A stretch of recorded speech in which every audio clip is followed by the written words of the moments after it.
L'actualité bien filtrée par des professionnels de médias, c'est sur Scoop FM. Suivez nos éditions d'information sur nos chaînes partenaires à Lubumbashi, sur Sky Radio à 6h, 9h, 12h, 15h, 19h et 21h. À Kipushi sur la radio communautaire Moïseni à 9h, 10h et 21h juste. Mais également sur Kipushi 24 à 8h30, 12h30, 16h juste, 18h30 et 21h30.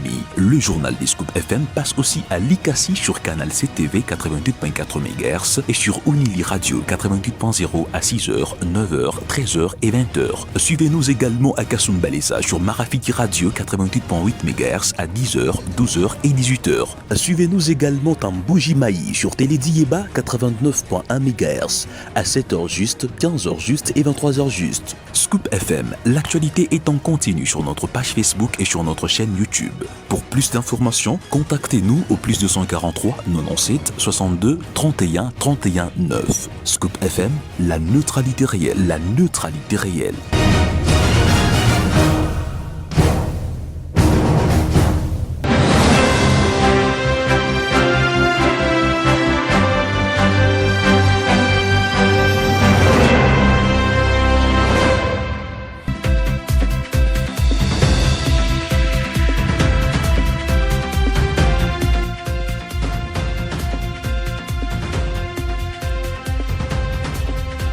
Un seul titre à la une de ce journal. La République démocratique du Congo entre dans la course pour la tête de la francophonie avec la candidature de Juliana Amato Lumumba. Kinshasa mise sur son expérience diplomatique et panafricaine pour porter la vision d'une francophonie plus moderne et inclusive. Nous y reviendrons dans ce journal présenté par Gloire Diboué sous la coordination de Christian Moujampa. Bienvenue à toutes et à tous.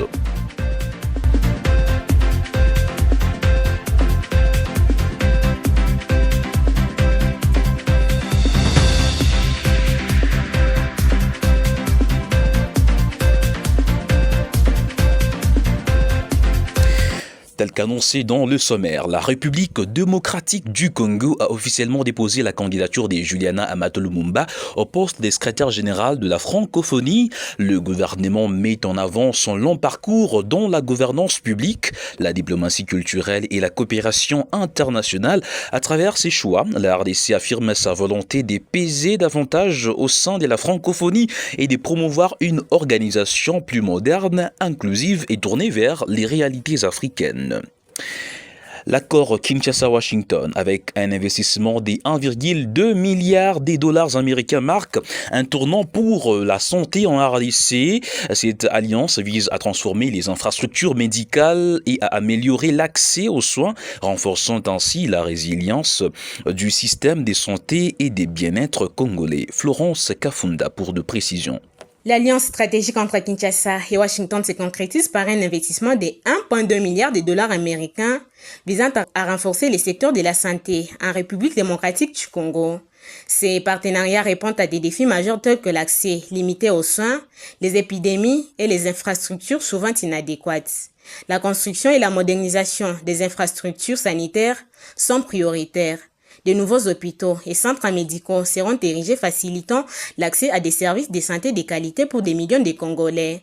Un autre volet essentiel est la formation des personnels de santé. Le gouvernement travaillera avec des experts internationaux pour renforcer les compétences des professionnels en adoptant des protocoles adaptés aux réalités locales. La lutte contre les maladies infectieuses comme le paludisme et le VIH-Sida sera intensifiée avec des campagnes de sensibilisation et des traitements accessibles. Ces partenariats favorisent la transparence et la gestion des ressources sanitaires grâce à des outils technologiques. La collecte des données et l'évaluation des programmes seront améliorées. Cette alliance représente un renouvellement d'espoir pour des millions de Congolais. L'avenir de santé en République démocratique du Congo s'annonce prometteur.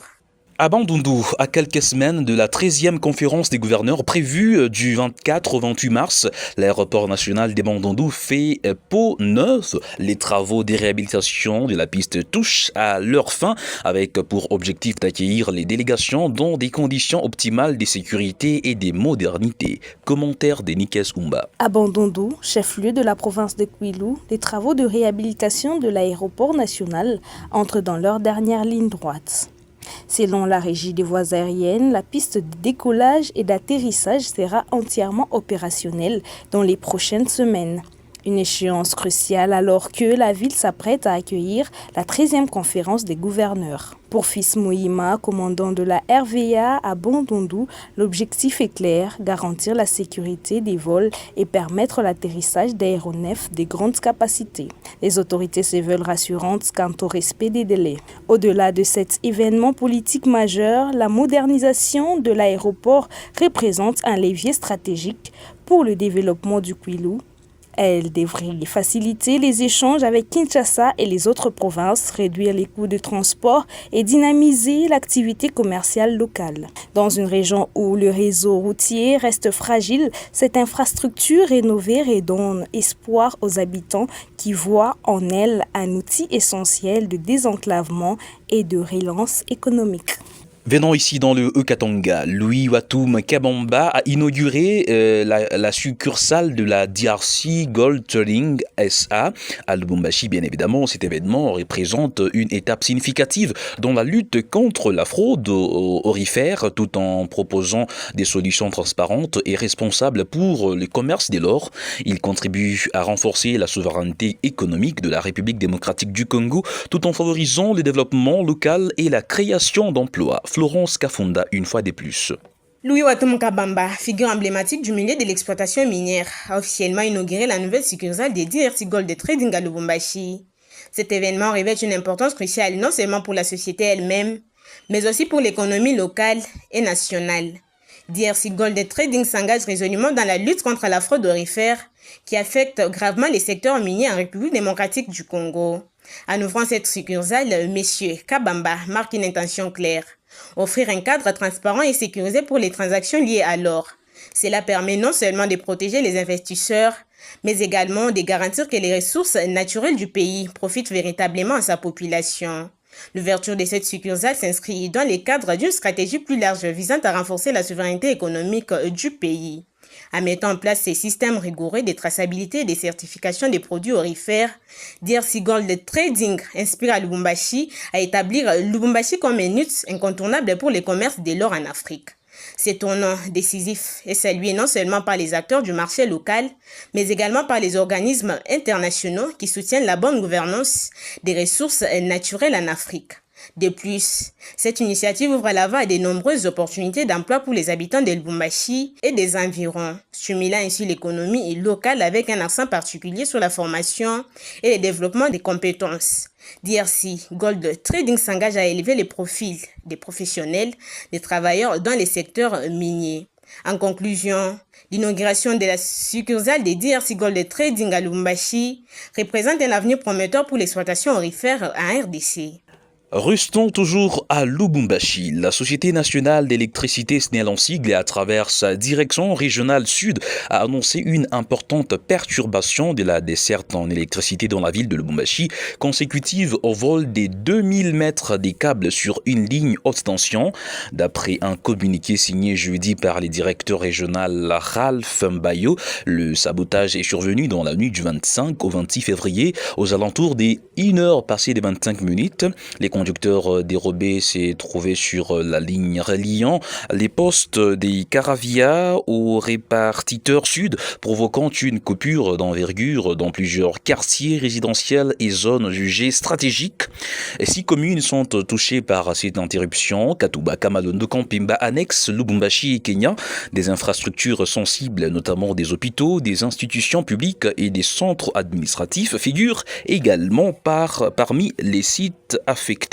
La SNEL a présenté ses excuses à ses abonnés et assuré que ses équipes techniques sont à pied d'œuvre afin de rétablir l'alimentation électrique dans les meilleurs délais. À Kasumbalesa, retour bien évidemment de la lumière après plus d'un mois d'obscurité dans cette partie de la ville de Kasumbalesa. Bien évidemment, le gouverneur Martin Kazembe Choula a inauguré la nouvelle sous-station électrique, symbole de l'engagement du président Félix Tshisekedi en faveur du développement local.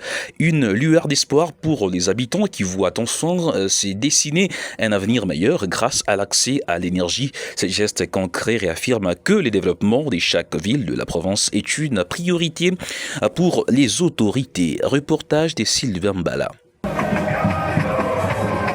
Le premier citoyen du Haut-Katanga, le gouverneur Aïe Martin Kazembe Choula, a foulé les sols de la ville de Kasumbalesa ce jeudi 26 février 2026. Accompagné du président de l'Assemblée provinciale du Haut-Katanga, Michel Kaboué, des députés provinciaux et nationaux, ainsi que de plusieurs membres de l'exécutif provincial. L'objectif de cette mission officielle était inaugurer et mettre en service les nouveaux postes électriques de Kasumbalesa destinés à améliorer la desserte en énergie électrique au profit de la population locale. Dans son mot de circonstance, le maire de Kasumbalesa, Maître André Kapampa, a, au nom de toute la population de sa juridiction, exprimé sa profonde gratitude au président de la République, Félix-Antoine Tshisekedi Tshilombo, pour cette importante dotation en faveur de la ville. Il a également salué l'implication personnelle du gouverneur Aïe Martin Kazembe Choula dans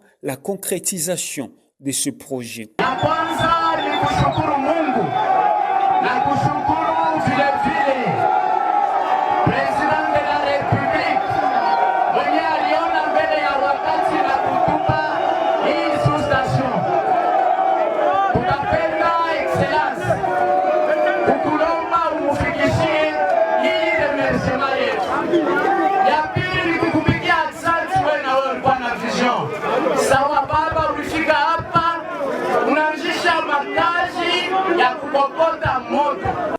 Et puis à Likasi, cette militaire ont comparu jeudi plutôt le 26 février dernier devant la cour militaire siégeant en chambre foraine au parc de Likasi.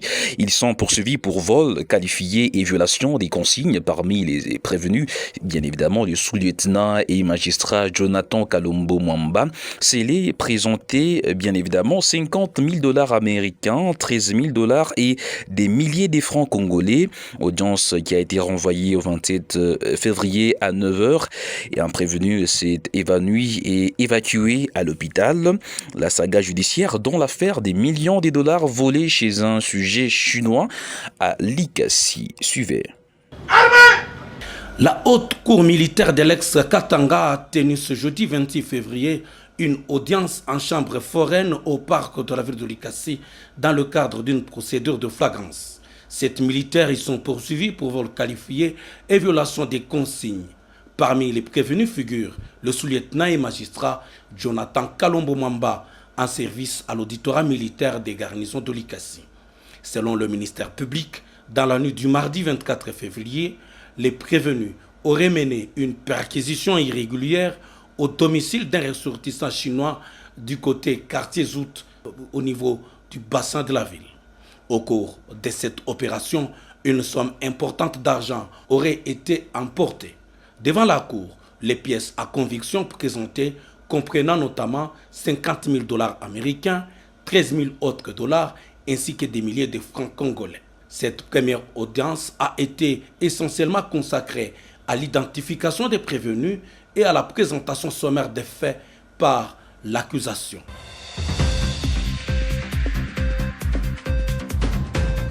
Ainsi s'achève cette édition d'information sur votre radio. Merci à vous, mesdames et messieurs, de nous avoir suivis. Prochain rendez-vous très prochainement. D'ici là, portez-vous très bien. À très vite.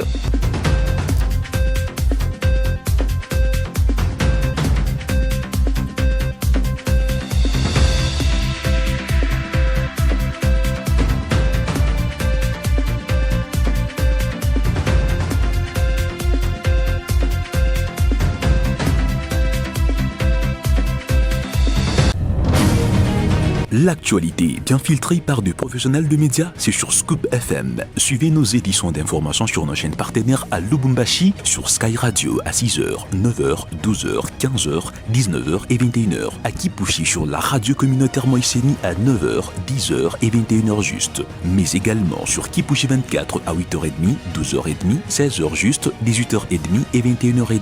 Le journal des Scoop FM passe aussi à Likasi sur canal CTV 88.4 MHz et sur sur Unili Radio 88.0 à 6h, 9h, 13h et 20h. Suivez-nous également à Kasumbalesa sur Marafiki Radio 88.8 MHz à 10h, 12h et 18h. Suivez-nous également en Bougimaï sur Télédiéba 89.1 MHz à 7h juste, 15h juste et 23h juste. Scoop FM, l'actualité est en continu sur notre page Facebook et sur notre chaîne YouTube. Pour plus d'informations, contactez-nous au plus 243 97 62 31 31 9. Scoop FM, la neutralité réelle, la neutralité réelle.